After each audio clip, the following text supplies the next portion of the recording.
Garuda di dadaku, Garuda kebanggaanku. Ku yakin hari ini pasti menang. Sebabku banggakan untuk Harimau Malaya, tanah tumpah darah. Assalamualaikum warahmatullahi wabarakatuh. Sahabat-sahabat Wadijah Channel, di mana jua anda berada, Malaysia, Indonesia, Singapura, Thailand, Vietnam, semoga anda semua dalam keadaan sehat-sehat selalu. Sekali lagi terima kasih kerana sudi singgah ke channel ini untuk dijadikan tontonan. Sokongan, dukungan anda semua amat-amat saya hargai. Jangan lupa tekan tombol subscribe dan tombol loncengnya. Geding, geding, geding, geding.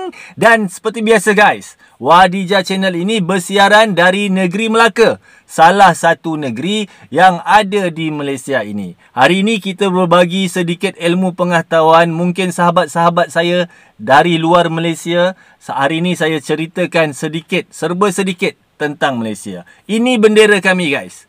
Bendera kami diberi nama Jalur Gemilang. Lagu kebangsaan negara Malaysia ini, negaraku. Dan kami terus menyemai rasa perpaduan dan semangat perpaduan ini melalui 5 prinsip rukun negara. Ini jata negara Malaysia. Nampak tak ada harimau kat situ? Dan semua orang pasti tahu pasukan sepak bola kami julukannya Harimau Malaya. Tu dia, Harimau Malaya. Dan bercerita tentang Harimau Malaya guys, saya tertanya-tanya, mengapa Indonesia memilih Garuda? Dan kenapa Garuda ini menjadi kebanggaan warga Indonesia seluruhnya? Saya masih ingat lagi sewaktu perlawanan bola sepak lah. Kalau bola sepak, kalau saya menonton di stadium Malaysia lawan Indonesia khususnya, penyokong-penyokong Indonesia tu dia akan menyanyi begini guys. Garuda di dadaku, Garuda kebanggaanku. Ku yakin hari ini pasti menang. Garuda di dadaku, Garuda kebanggaanku. Ku yakin hari ini pasti menang. Lebih kurang begitulah guys nyanyian yang saya sering dengar kalau Malaysia bertemu Indonesia, terutama dalam perlawanan bola sepak. Itu yang saya selalu dengar. Dan sejak saya telah membuat reaction, video-video reaction tentang Indonesia ini, saya mahu lebih dekat mengenali tetangga saya Indonesia. Jadi saya ingin cari tahu kenapa Garuda itu dipilih menjadi kebanggaan Indonesia seluruh warganya. Hari ini kita akan kupas bersama-sama. Kita akan react video ini sama-sama. Video ini dari channel, guys, seperti mana yang telah anda lihat tadi, video ini dari channel Sidul Tube. Jadi kepada teman-teman yang belum lagi subscribe channel Sidul Tube, boleh subscribe sekarang dan tekan tombol loncengnya. Jangan lupa kita dukung channel Sidul Tube. Dalam video ini, tajuknya 5 Fakta Garuda Pancasila. Kita tengok sekarang guys. 3, 2, 1. Mari.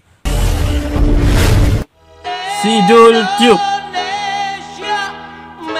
Ni penyokong-penyokong Indonesia. Pastinya selain memiliki lagu dan bendera kebangsaan, juga mempunyai lambang negara resmi yang merupakan representasi identitas bangsa. Indonesia sendiri menetapkan bahwa sang saka merah putih adalah bendera kebangsaan dan lagu kenegaraannya adalah Indonesia Raya. Sedangkan untuk lambangnya, pemerintah Indonesia menetapkan Garuda Pancasila sebagai lambang negara kesatuan Republik Indonesia. Walaupun sudah banyak orang yang tahu, terutama para pakar sejarah, namun tidak sedikit pula yang masih belum mengetahui fakta-fakta di balik Garuda Pancasila. Berikut ini beberapa fakta singkat mengenai Garuda Pancasila, lambang negara Indonesia. Namun sebelumnya, bagi teman-teman yang belum subscribe channel ini, silahkan tekan tombol subscribe dan juga tekan tombol jempol ke atas jika teman-teman suka dengan video ini. Merah putih, bendera Indonesia.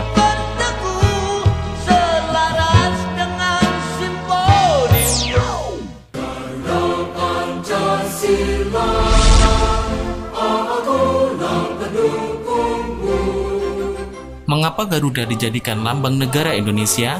Mengapa bukan burung yang lain saja? Misalnya burung cendrawasih, burung Raja Wali, atau burung yang lainnya.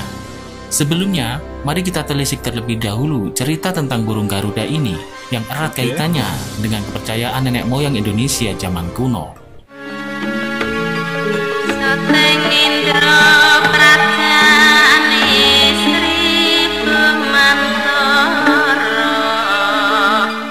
Menurut Wikipedia, burung Garuda merupakan hewan mitologi yang ada di dalam agama Hindu. Nama Garuda sendiri berasal dari bahasa Sanskerta, yaitu Garula. Kisah tentang burung Garuda ditemukan di dalam kitab Mahabharata, lebih tepatnya bagian pertama, yaitu Adi Parwa. Ceritanya begini, Garuda adalah anak dari Begawan Kasyapa.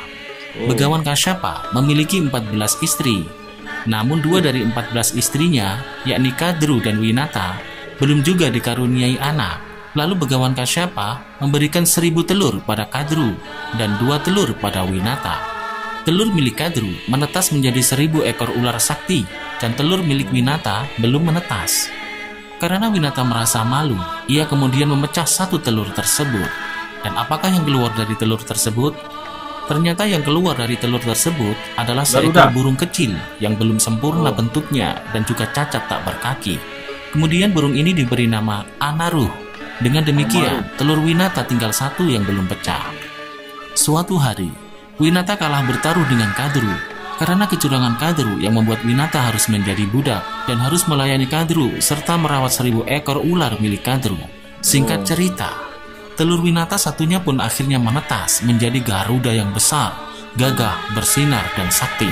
Untuk menolong ibunya, Kadru menyuruh Garuda mengambil amerta, yakni air kehidupan milik para dewa. Amerta dijaga para dewa dan dikelilingi api yang menyala. Namun dengan gagahnya, Garuda pun melawan para dewa dan menyembur dengan air laut untuk mematikan api tersebut. Akhirnya berhasillah sang Garuda merebut amerta. Lalu dibawanya ke Kadru untuk menyelamatkan ibunya. 1000 ular sudah sangat senang melihat amerta dan Winata dibebaskan. Tetapi Garuda tak kehilangan akal. Dikibas-kibaskan sayapnya agar ular menjadi kotor dan pergi membersihkan badan dulu di sungai. Di saat ular-ular itu membersihkan badannya di sungai, Garuda pergi meninggalkan tempat itu sambil membawa amerta kembali. Di perjalanan, Garuda bertemu dengan Dewa Wisnu, meminta untuk amerta diserahkan kembali ke para dewa. Dan sang Garuda pun menjadi tunggangan Dewa Wisnu. Dari kisah tersebut, kita dapat mengetahui alasannya mengapa burung Garuda menjadi lambang negara kita. Sosoknya yang gagah berani melambangkan negara Indonesia yang besar dan kuat. Jiwa Garuda yang rela berkorban untuk mengeluarkan ibunya dari penderitaan diibaratkan sebagai pemuda bangsa yang rela mati-matian mengusir penjajah untuk menyelamatkan ibu pertiwi Indonesia. Dan dia juga menghormati ayahnya yang dilambangkan sebagai angkasa. Ibunya dilambangkan sebagai tanah tempat kita selalu berpijak. Ini ceritanya guys, Garuda menyelamatkan ibunya.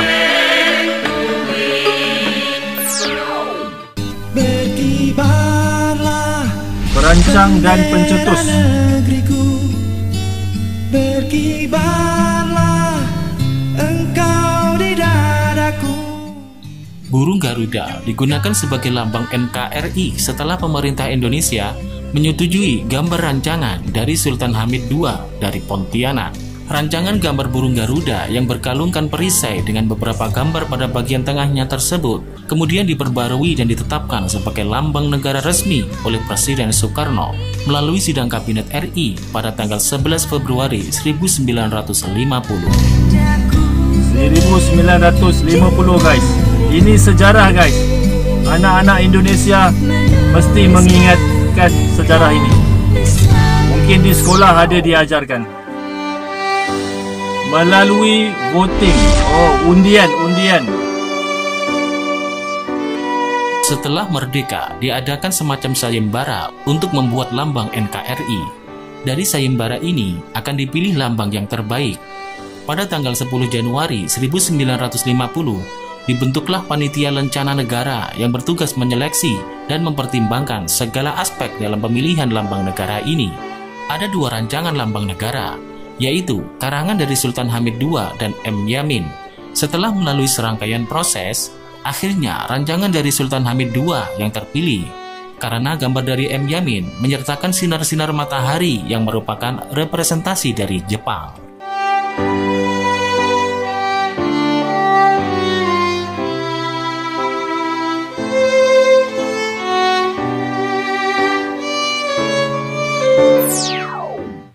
Sudah ada sebelum merdeka.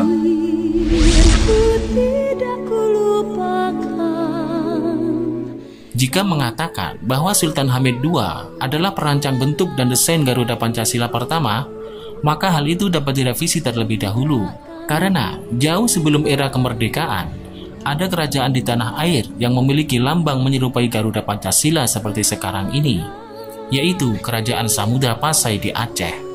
Memang secara keseluruhan, lambang Kerajaan Samudra Pasai dan Garuda Pancasila tidak sama. Di situ ya. Akan tetapi, jika dilihat secara sekilas, mulai dari bentangan sayap, kepala yang menoleh ke kanan, kaki yang mencengkeram pita, sampai dengan perisai di dada yang terbagi 5, juga ada pada lambang Kerajaan Samudra Pasai. Selain Kerajaan Samudra Pasai, ada beberapa kerajaan lain di tanah air yang juga menggunakan lambang burung Garuda, seperti Kerajaan Mataram kuno, namanya Garuda Muka, Kerajaan Kedah, namanya Garuda Garagasi, Kerajaan Sumatera, dan Kerajaan Sintang Kalimantan. Mirip tapi beda. Filosofi dan makna.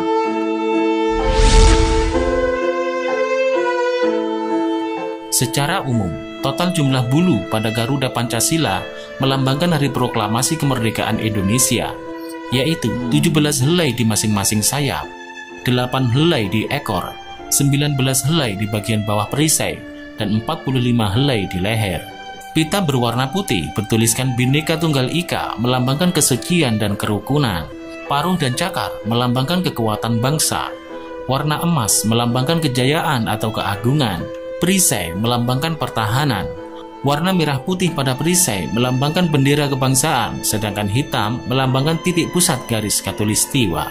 Pancasila diambil dari bahasa Sanskerta, yaitu panca berarti 5 dan sila adalah prinsip. Sedangkan Bhinneka Tunggal Ika merupakan salah satu kutipan dari kitab Kakawin Sutta Soma karya Mpu Tantular, yaitu Bhinneka adalah ragam atau berbeda-beda, tunggal adalah satu, dan Ika adalah itu. Kepala menoleh ke kanan karena sebelah kanan selalu diidentikan dengan kebajikan dan ada ketimuran yang santun serta terpuji. Jambul dan beberapa bulu pada bagian kepala pada dasarnya tidak memiliki artian khusus karena ditambahkannya hal itu oleh Presiden Soekarno agar tidak sama dengan lambang Amerika Serikat. Membaca fakta sejarah mengenai Garuda Pancasila tak cuma sekedar menambah pengetahuan, tapi juga bisa mengembalikan rasa nasionalisme yang mungkin sudah mulai memudar.